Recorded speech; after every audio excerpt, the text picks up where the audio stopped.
1% in the red today. We saw losses last week. How much more downside are you expecting for the NSE 20?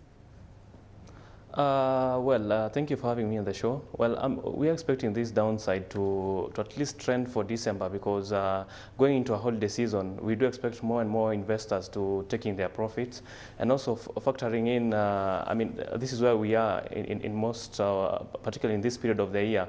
So we do expect it to go down a little bit further, yes. Henry, we've also seen the shilling coming under slight pressure. We know that it's due to end of the month demand for foreign currency and also because the euro is coming under quite a bit of pressure. Do you see more weakness coming through for the shilling? Yes, definitely. We are likely to see some more weaknesses coming through for the shilling, particularly at a time when what is happening in the Eurozone and Kenya being an emerging market, most investors are seeking safety into that dollar. So I think going forward into the short term, we do expect that the shilling to depreciate marginally, but again, this will be between, say, the 80 shilling to the 81.50 level going forward, yes. Henry, let's touch on the latest news out from the government. We're hearing that Kenya is going to spend almost half of the $500 million IMF loan primarily on infrastructure and energy and using basically the rest to shore up hard currency reserves. Of course, that $500 million loan is very much under the spotlight because it is going to give quite a nice boost to Kenya. Is that going to have an impact on the shilling? Well, certainly it's going to have an impact on the shilling, particularly factoring in most of these loans are dollar denominated. Then when they come into the country, definitely the shilling is going to appreciate slightly. But again, we would have to put all this into context as to how it will be done. Because if it is done at a one-off time, then you'd expect the extent of the of the pressure on the shilling to be higher. But if it is done on a sort of staged way, then we are likely to see some marginal effects on the shilling. But for sure, if that comes through, then we are going to see the appreciation of the shilling. Let's touch on the bond market, looking at the 5-year bond, which came to an end last week.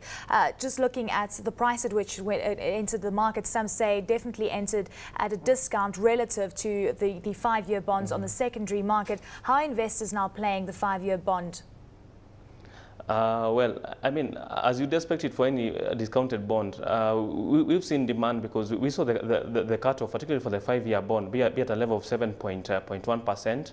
And today, as we speak, even right now, the demand for the paper right now in the markets is around the 6.6 level. So, it tells you that most of the people who got it at that higher level want to cash in and take in their profits. And again, being a 5-year paper, which is an attractive paper, particularly for financial for the banks, we are seeing more and more demand coming in at, say, the 6.4, the 6.5% level.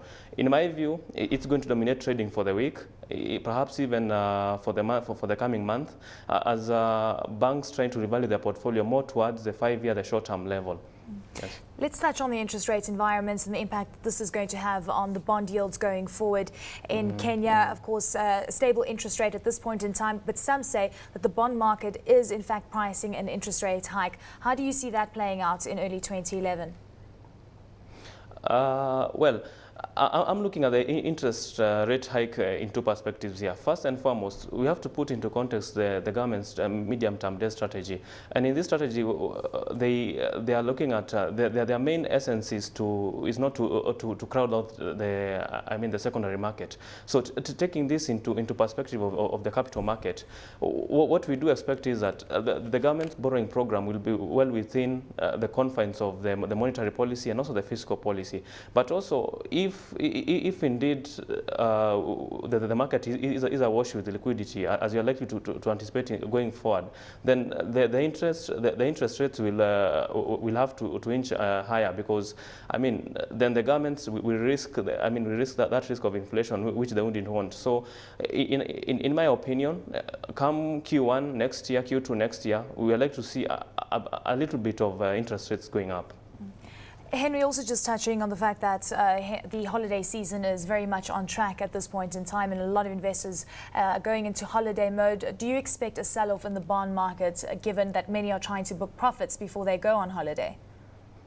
Well, not really, because if you look at the primary players in the bonds market right now, we do have financial institutions, the banks, the insurance companies, and probably the circles in there. So, I mean, most banks are likely to close off their trading books going forward. I mean, up until around Christmas, you like to see minimum activity in the bonds market. So, as we go deep into December, activity is going to be a bit low in the bonds market, but come January, when now people are planning for the for the new year, then activity tends to pick up in the first quarter, second quarter. But for now, we like to see some declined level of activity in the bonds market. Henry, thank you so very much for your time today.